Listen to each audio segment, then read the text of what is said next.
전국대담 친구들 시간입니다. 강대강 대치가 아닌 재치 있는 입담과 썰이 존재하는, 그러면서도 현안은 날카롭게 들여다보죠. 이 시간 함께하는 분들, 편안한 친구들 단짝 혹은 버디로 칭해봤는데요. 박주민 더불어민주당 의원, 김경진 전 국민의힘 의원 두 분 모셨습니다. 어서 오세요. 네, 안녕하십니까. 네, 추운 날 오시느라고 고생하셨어요. 네. 춥긴 춥더라고요. 네, 오늘 정말 추운 날씨입니다. 네.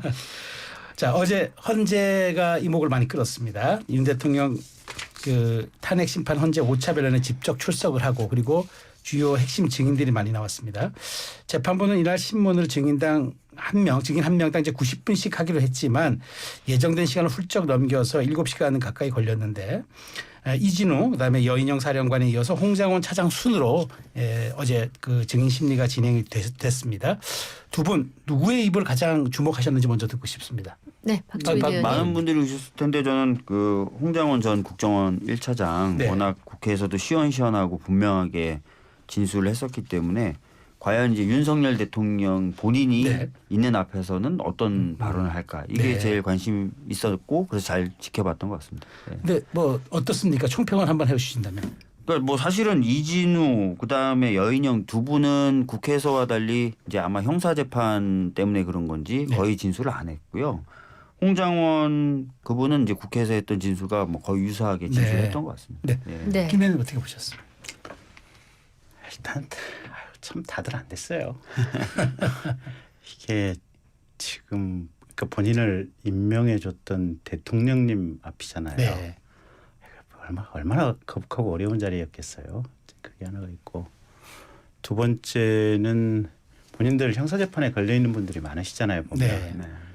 근데 제가 볼 때는 그분들 뭐라고 한들 다 유죄 판결이 나올 수밖에 없고 그냥 이등병 전역할 수밖에 없는 구조긴 한데, 본인들 지금 생각에서는 뭐 나 시키는 대로 했고 뭐 또 계엄이 현실적으로 무슨 뭐 유혈 사태가 발생한 것도 아니고 이래서 잘하면 무죄로 빠져나갈 수 네. 있겠다라고 생각들을 하시나 봐요. 이제 그러다 보니까 어떻게 헌재 법정에서 얘기를 하는 게 본인 형사법정에서 무죄 판결을 받을 수 있을 것인지, 그렇게. 그 고뇌들도 같이 있는 것 같아요.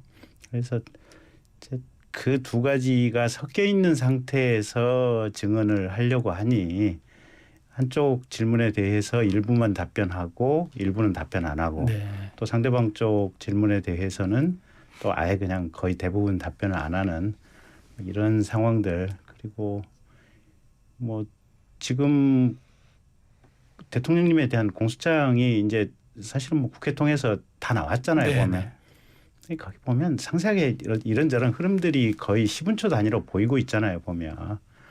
근데 뭐라고 말씀을 하셔도 그때 같이 출동했던 대대장들, 뭐 중대장들, 또 현역 군인들, 뭐 그때 당시에 출동하면서 기재했던 어떤 기재 문건들, 뭐 이런 것들이 다 있을 텐데 그분들 답변하기가 얼마나 옹삭했을까, 그런 좀 안쓰러움들이 있더라고요, 보니까. 네. 네. 근데 그 이진우 수방사령관하고 여인영 방첩사령관의 경우는 그간 뭐 국회나 검찰 조사에서 했던 발언과는 온도차가 있는 발언을 하거나 증언을 거부하기도 했단 말이에요. 좀 유심히 보셨을 텐데요, 박주민 의원님. 네. 아까 저도 얘기했고 또 우리 김 의원님도 얘기하셨지만 본인이 이제 기소가 된 상태예요. 네. 그러니까 전에 없이 이제 본인 재판을 신경 쓸 수밖에 없는 상황이다 보니까 당연히 이제 진술 거부를 할 테고, 네. 또 일부 진술을 하면서도 저도 예상했던 반대 뭐 불법성을 몰랐다거나 또 시키니 어쩔 수 없었다는 취지의 발언을 할 수밖에 없어요. 그런 네. 취지의 발언을 할 수밖에 없습니다, 지금은. 그 취지의 발언은. 그래서 아마 네. 헌재 재판관들이 그걸 다 감안하고 들었을 거예요. 그러니까 뭐 어제 제가 보니까 이제 재판관들이 이런 얘기 하더라고요. 지금 되게 어려운 상황에 계시고 재판이 진행 중이어서 답변하시기 어려우시겠지만 요러면서 물어봐요. 그러니까 예. 다 이제 경험이 많은 재판관들 입장에서는 다 어떤 상황이 있고 어떤 것들 염두에 두고 증언한다는 거 다 알면서 실제로 또 그런 식의 진술을 많이 했고요. 네. 어제 윤 대통령이 좀 이례적인 얘기를 했습니다. 윤 대통령은 어제 12.3 비상계엄 당시 중앙선거관리위원회에 대한 군 투입을 자신이 직접 지시했다고 밝혔습니다. 사실 윤 대통령이 공수처 조사, 검찰 수사 응하지 않았기 때문에 이 부분은 검찰 공소장에도 기재되어 있지 않은 부분인데 먼저 선제적으로 이렇게 얘기를 했습니다. 근데 김 의원님은 어떤 의도가 있을 거라고 보세요? 근데 이제 뭐 대통령님이 뭐 직접 지시했다 안 했다 이게 이제 본인 공소장에는 안 들어가 있지만 네네. 선관위에 갔다고 경찰 어디 가기로 했고 군이 갔다라고 네. 하는 내용은 기재가 돼 있잖아요 보면. 네. 그럼 그 내용이 결국은 어느 발이겠어요. 네. 대통령님 발이고 사실은 이게 이제 재판만 가지고 본다면 탄핵 재판이든 뭐 내란죄 재판이든 이것만 가지고도 사실은 대통령님은 일부를 자백하신 거예요 보면. 선관위 출동 이런 얘기 왜냐하면 이게 그 출동을 해서 뭔가 압수수색을 하고 문제가 있을 때 조사를 하고 네. 하는 거는 민간 경찰이나 검찰이 정식적으로 법원의 어떤 압수수색 영장을 발부받아서 네. 거기에 따라서 조사를 하라고 하는 것이 지금 우리나라 헌법의 정신이잖아요. 네. 그걸 대통령이 비상계엄을 통해서 그냥 대통령 직권으로 군인들 보내서 그걸 가지고 와서 포렌식하라고 하는 것이 헌법 정신이 아니잖아요 보면. 네. 이게 현재 있는 서버나 어떤 장치들이 이게 대한민국의 소요 사태라든지 군을 동원하지 않으면 무슨 대한민국의 헌정 질서가 지켜지는 거하고 그건 무관한 상황 아니에요 네. 보면. 그래서 대통령님이 제가 볼 때 이거는 그냥 우발적으로 말씀을 하신 것 같긴 한데 그냥 이 자체가 본인에게는 법률적으로는 이렇게 불리한 진술이다 뭐 이렇게 평가가 되긴 해요 보면. 근데 이렇게 얘기할 수밖에 없는 이유가요. 김영현 전 국방부 장관이 이미 대통령 지시로 선관위에 군을 투입했다라고 얘기를 했어요. 선제적으로 했기 때문에. 그거를 지금 와서 어떻게 부인을 합니까? 그러니까 네. 말이 안 되는 거고 또한 다 기억하실 겁니다. 이제는 좀 지난 일이라서 막 헷갈리시는데 윤석열 대통령이 담화문을 3번 발표하는데 네. 그때 다 얘기했어요. 선관위. 국회에 문제가 많아서 내가 병력을 넣었다.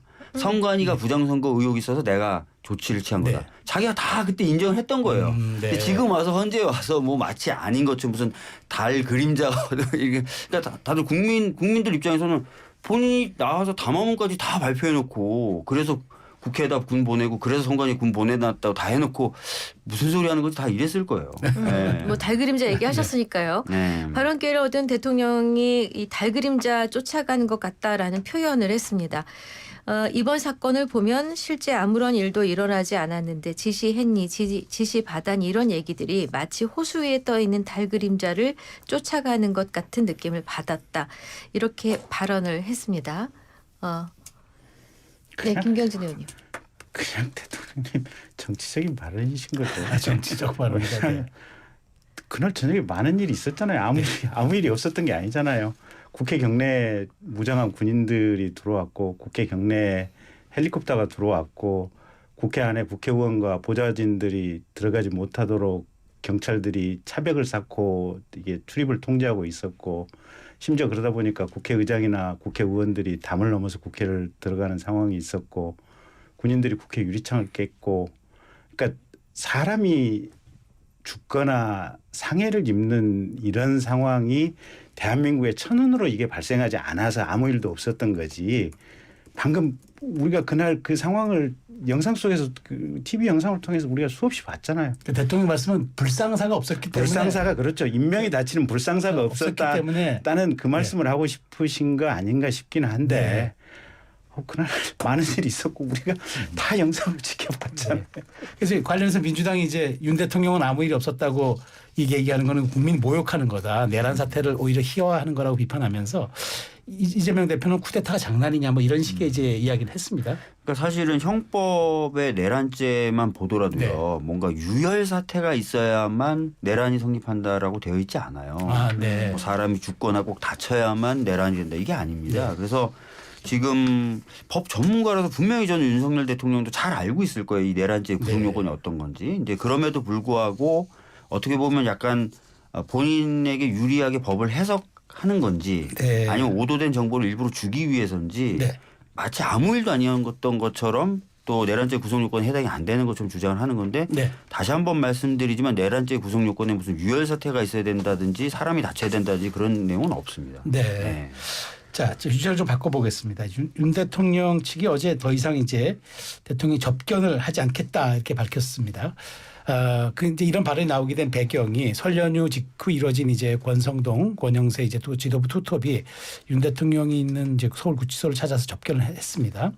인간적 도리 차원에서 대통령을 면회했던 이제 지도부 설명에 당에서는 김재섭 의원이나 이제 김상욱 의원이 이건 당의 공식 입장으로 비춰질까봐 우려되고 무책임한 일이다 이렇게 비판했는데 거기에 따른 이제 반응 같습니다. 그런데 뭐 지금 온라인상에서 윤 대통령에 대한 접견이 계속 뭐 이렇게 신청이 될 것 같다 이런 얘기들도 있는데 윤 대통령이 이런 옥중 메시지 정치라고 할 수 있는 것 같은데 이 점이 또 국민의힘 입장에서는 또 나름대로 기댈 수 있는 또 한 언덕이라고 보는 것 아닙니까?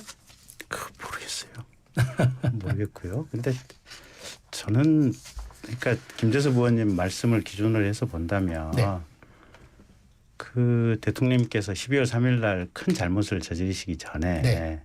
당에 있었던 분들이나 대통령님을 지근거리에서 보좌하고 있었던 사람들이 조금 더 제대로 된 또 정확한 헌법 정신에 기인한 보좌를 했으면 좋았을 것이다. 라고 하는 김재섭 의원님의 말씀이 맞는 네. 얘기고요. 네. 근데 또 그렇다고 해서 이게 뭐 명절이고 또 대통령님 거기 갇혀 있는 건 또 안쓰럽잖아요, 보면. 네. 예. 그러면 그 안쓰러움을 인간적으로 달래드리기 위해서 또 면회 갈 수도 있는 거 아니에요, 보면. 네. 예. 그래서 저는 그게 그렇게 면회 가는 것도 크게 틀렸다라는 생각도 안 들고 네. 또 거기에 대해서 비판하시는 분들도 또 그렇게 생각할 수도 있고 그러니까 정치를 하는 분들은 국가의 지도자들이고 국가의 어떤 큰 방향을 잡아가는 사람들이니까 항시 보면 성상한 정신으로 살아야 되는 것이 아닌가 이제 그런 생각이 좀 듭니다. 접견에 동행한 또 한 사람이 나경원 의원입니다. 지도부 2인 권성동 또 그죠 투권이 접견한 후에 말을 아끼고 있는데 비해서 나 의원은 구치소 앞에서 바로 기자들에게 전언을 했단 말이죠. 대통령이 나 의원을 콕 집어서 면회해 오라고 했다는데 왜 나경원 의원이었을까요? 몰라요. 그거는 내일 아침에 내일 이 시간에 나경원 의원님 한번 전화로라도 한번 연결해서 여쭤보시죠. 박예림 생각은 어떠세요? 추정. 아니 이상한 게 사실은 아시겠지만 이제 나경원 의원이 당대표 도전했을 때는 네. 사실상 주저앉힌 거 아닙니까? 네. 그때 연판장 소동도 있었고. 근데 사실 개인적으로는 과거에 굉장히 친한 사이였다고 하더라고요. 네. 그러다가 이제 여러 가지 이제 사정으로 멀어졌다고 하고 심지어는 아까 말씀드렸던 대로 그래서 당대표 출마했을 때 주저앉히기도 했다는 건데 뭐 그런 어떤 사적인 그런 감정도 뭐 관여했을 것 같아요. 지금 뭐 나경원 의원이 무슨 특정한 당의 보직을 갖고 있거나 그런 것도 아니잖아요. 근데 김 의원님 일각에서는 나 의원을 이렇게 부른 데 대해서 나 의원이 이번 뭐 탄핵 절차뿐만 아니라 헌법재판의 이런 절차, 속도 문제 이런 점에 과정의 절차적 정당성에 대해 문제를 제기한 지점에 윤 대통령 측이 좀 동의했다라는 그런 또 그 보도는 있었습니다. 네, 그럴 수도 있고요. 네. 어쨌든 지금 이제 국민의힘의 당원들의 보편적인 어떤 당원들의 당심이라고 해야 될까요? 네. 그건 이제 대통령님에 대해서 되게 연민의 정이 강해요, 네, 네. 보면. 그래서 그 대통령님을 지금 적극적으로 도와드리고 어떻게든지 대통령님에 대해서 옹호하는 걸 하면 당원들이 되게 이제 그분 고생한다라고 생각을 네. 하시죠. 그래서 나 의원께서 아마 이제 뭐 그런 어떤 역할을 하셨다면 네. 현재 당심하고는 이제 정확하게 이제 같은 방향으로 가고 일치가 되고 있다. 있으니까. 이렇게 네. 봐야 되겠죠. 네. 네. 근데 나경원 의원에 따르면 대통령은 이번 계엄으로 국민이 민주당의 국정 마비 행태를 알게 돼 다행이라고 언급하면서 민주당의 입법 독주를 나치 독재에 빗댔다 이렇게 전해졌는데요. 박주민 의원님 하실 얘기가 많으실 것 같습니다. 전에도 한번 말씀드렸던 적이 있습니다. 그 예산 같은 경우도 항상 협상은 정부가 편성해온 예산을 일단 야당과 여당이 논의해서 깎고 네. 깎아서 생긴 버퍼 룸에다가 이제 여당과 야당이 소위 말하는 정책 예산이라는 걸 넣는 방식으로 항상 협상을 해왔는데 네. 이번에는 깎자마자 바로 더 이상 협상은 없다라고 이례적으로 해서 깎은 채 좀 통과되는 그런 감액 예산이 그냥 감액 예산이 그냥 통과됐죠. 통과되는 네. 모습을 보였는데 재작년 예산도 똑같은 절차로 했었거든요. 제가 원내수석일 때. 그래서 왜 이런 주장을 하는지 잘 모르겠고. 그다음에 입법 독주라고 하는데 사실은 뭐 저희가 통과된 법이 그러면은 뭐 거부 안 당했느냐. 통과시킨 법이. 다 거부했잖아요. 그러면 뭐 이걸 거부당한 게 독재냐. 잘 모르겠어요. 네. 저도. 그러니까 여러 가지 그리고 설마 이제 뭐 설사 저희 뭐 국회가 본인 뜻과 좀 다르다거나 네. 또는 본인을 불편하게 한다고 해서 병력을 동원해서 군을 국회 투입하면 안 되죠. 그러니까 그런 부분에 대해서 좀 얘기를 해야 되는데 지금도 얘기를 안 하시네요. 자, 이제 일각에서 그러다 보니까 이제 권영세, 권성동, 나경원 이 세 분이 공교롭게 지금 당권 도전에 좀 뜻이 있어 보이는 듯한 과거에 늘 도전하는 모습도 그랬고 그러다 보니까 그 일종의 말하자면은 지금 윤 대통령의 인기와 당의 지지도가 약간 그 일치되는 부분이 있기 때문에 이런 점에 호소하려는 이른바 좀 당권 도전 전략 때문에 세 분이 간 것 아니냐는 그런 좀 분석도 있습니다. 그건 뭐 그 세 분의 내심의 문제니까 세 분한테 직접 여쭤보시는 게 맞겠죠. 뭐. 아니 뭐 그럴 수도 있는데 네. 아니 당권 도전하겠다고 하는 게 나쁜 건가요? 네네. 아니 자기가 책임지고 내가 당을 좋은 방향으로 이끌어 가겠다고 하는 권력 의지를 갖는 거는 제가 보기에는 좋은 거라고 생각을 하고 있고요. 뭐 어쨌든 의도는 모르겠고 뭐 이렇게 구정 설날 맞이해서 면회가는 건 저는 나쁘지 않다고 생각합니다. 그리고 그럼에도 불구하고 어쨌든 우리 당 전체는 네. 대통령님께서 12월 3일 날 했던 어떤 위헌 위법의 비상계엄과 관련해서는 근본적으로 국민들께 죄송하다고 하는 이 스탠스를 가지고 있어야 네. 돼요. 그 스탠스에서 벗어나는 순간 우리는 가장 기본적인 어떤 헌법 원칙을 잃어버리는 상태가 되기 때문에 이게 정파는 다를 수 있고 생각은 다를 수 있지만 우리는 대한민국의 헌법 아래서 존재하는 국민이고 정치 집단들이거든요. 네. 그래서 그걸 절대로 벗어나서는 안 될 것 같습니다. 알겠습니다. 근데 이 세 분이 이제 이런 행보를 취하니까 이제 당내에서도 비판이 나오는 이유가 사실 이제 계속해서 끊임없이 부정선거론을 얘기하잖아요. 헌재에서도 계속 그 얘기를 하고 이런 거에 대한 당의 스탠스는 어떻게 되는 거냐. 당대표를 특히 이제 희망하시는 분들이 다 계속 네. 특별한 선긋기 없이 계속 그렇게 찾아가고 아까 이제 김경진 의원님도 말씀하셨지만 내란 있었던 거에 대해서는 어떤 스탠스를 당이 앞으로 취할 거냐. 서부지방법은 안입했던 거 이런 거에 대해 정리가 지금 안 되는 거지 않습니까? 네. 그럼 계속 그러면 어떻게 보면 우리나라의 2대 정당 중에 하나가 계속 이런 쪽으로 가는 거냐. 여기에 대한 경계심과 우려가 있죠. 저희들 입장에서도 그렇고 당내에서도 분명히 있는 거고. 예. 자, 마은혁 재판관 후보자 임명 문제도 보겠습니다. 일단 헌재가 지난 3일로 예정됐던 우원식 국회의장의 권한쟁의 심판을 10일로 전격 연기를 했습니다. 헌재는 왜 갑자기 심판 선고일을 연기했을까요? 모르겠어요. 모르겠는데 그게 지금 이 저희 당에서도 이제 얘기를 한 게 네. 의장이 과연 이게 제소를 할 수 있는 권한이 있느냐. 네. 제소를 하기 위해서는 어쨌든 국회 전체의 어떤 의결이 있든지 네. 아니면 최소한 뭐 법사위 차원의 의결이 있든지 뭐라도 있어야 되는 것이 아니냐 이제 네. 그런 어떤 절차적인 요건의 정합성에 대해서 얘기를 하고 있고 그 부분은 상당히 좀 생각할 만한 대목이 좀 네. 있는 것 같아요. 이게 만약에 이 헌법소원이 그냥 절차 이거 안 따지고 받아들여진다면 앞으로 의장님이 할 수 있는 게 그냥 지금하고 달리 어마어마하게 넓어지거든요. 네. 그래서 저는 아마 그 사유가 굉장히 크지 않나 그렇게 추정을 해봅니다. 그러니까 여당에서 이제 헌재 스스로 네. 이것은 흠결이 절차적 흠결 지금 말씀하셨는데 네. 흠결이 있음을 자인한 꼴이 되었다. 그러면서 일종의 그 국민의힘이 이렇게 문제를 제기하고 압박하는 것들이 좀 주요하고 그 헌재 스스로 좀 자인한 꼴 아니냐 이런 좀 얘기가 나와요. 그렇게 볼 만한 여지가 충분히 네. 있죠. 근데 어느 기관이나 가령 뭐 당 정당도 그렇고 뭐 대법원이나 헌법재판소도 그렇고 어디나 지금 다 잘못하는 것들을 보고 있잖아요. 네. 이재명 대표가 뭐 12개 항목으로 기소돼 있는 거나 네. 대통령님이 내란죄로 형사재판을 받고 탄핵재판을 받고 있는 거나 네. 헌재가 비판을 받고 있는 거나 그게 그래서 대한민국의 헌법 정신이 여러 기관들이 견제와 균형의 정신이잖아요. 네. 잘못한 게 있으면 서로 명확히 지적을 해서 이게 합리적이다 싶으면 받아들이자라고 네. 하는 것이 대한민국 헌법 정신 아니겠습니까? 박 의원님 이 부분 어떻게 보셨어요? 제가 좀 알아보니까 이제 두 가지인 것 같아요. 하나는 지금 말씀하신 대로 국민의힘의 주진우 의원을 중심으로 네. 국회가 권한쟁의 심판을 할 때 과연 의결 없이 의장이 판단해서 할 수 있느냐라는 청구인의 자격 문제죠. 그런 네. 문제 제기를 했기 때문에 이 부분을 헌재로서도 정리하고 하는 게 맞다고 판단한 것 같습니다. 네. 두 번째는 결정을 헌재가 내려도 최상목 권한대행이 마치 임명 안 할 것 같은 이야기들이 계속 들리니까 네. 네. 이왕이면은 바로 임명의 효과가 발생하는 가처분과 묶어서 한꺼번에 선고를 하려고 하는 것 같아요. 아 그렇게요. 예, 네. 그래서 두 개를 좀 묶어서 선고도 할 필요가 있고 그 두 가지 때문에 변론 기일을 한 번 더 잡은 것 같고요. 제가 봤을 때 결론이 달라지지는 않을 것 같습니다. 가처분과 묶으면 강제성을 띠게 되나요? 가처분은 사실은 이제 처분이 내려지는 즉시 이제 효력을 발휘한다고 볼 수 있기 때문에 네. 그런 문제를 돌파할 수 있죠. 예. 네.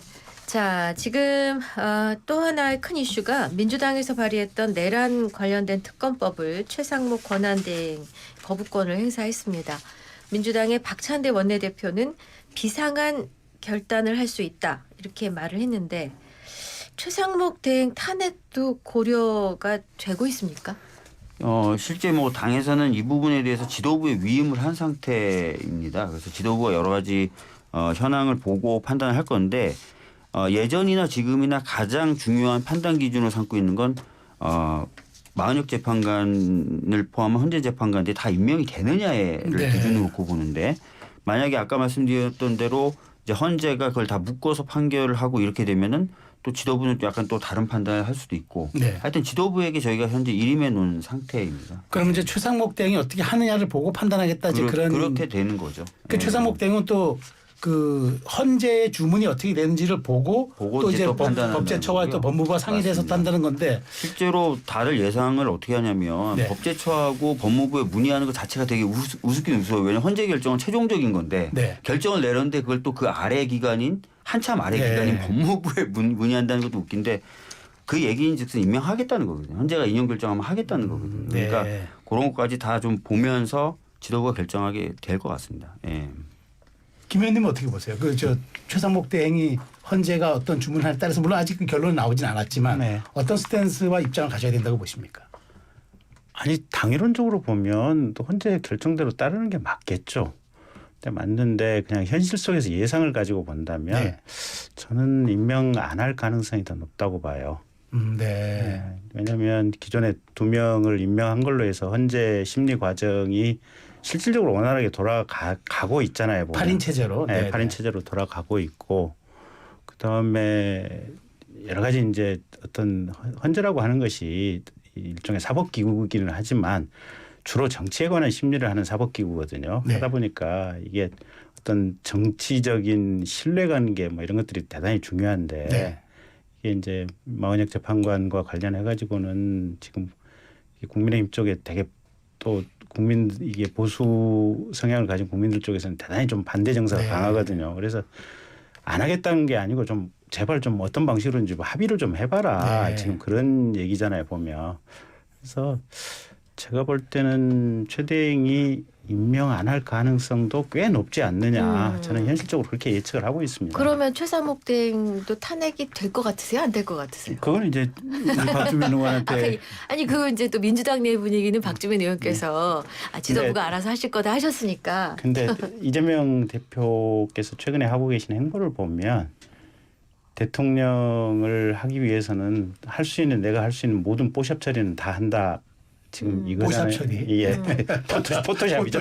포토샵이죠. 포토샵 처리. 예. 그래서 지금 그러니까 결국은 윤석열 대통령이 12월 3일 날 이게 폭발했던 거는 네. 결국은 이재명 당대표가 그 많은 탄핵을 남발하고 국정을 마비시켰기 때문에 그런 거거든요. 근데 국민들이 그걸 소상히 지금 알고 있는 이 상황이다 보니까 5, 6월 대선을 가령 뭐 전제로 만약에 한다면 가정법적으로 네. 전제를 한다면 이재명 당대표 입장에서는 어떻게든지 간에 국민들한테 온화한 모습, 네. 보수적인 모습, 뭐 품이 큰 모습 뭐 이런 것들을 억지로라도 보여야 네. 되거든요. 그래서 제가 볼 때는 지금 이재명 당대표는 단 한마디도 안 하잖아요. 네, 네. 박찬대 원내대표가 우리 참을 만큼 참고 있습니다. 이게 우리가 폭발할지 모릅니다. 계속 그 얘기만 하고 네, 있잖아요. 그래서 제 생각에서 민주당이 탄핵 안 할 것 같아요.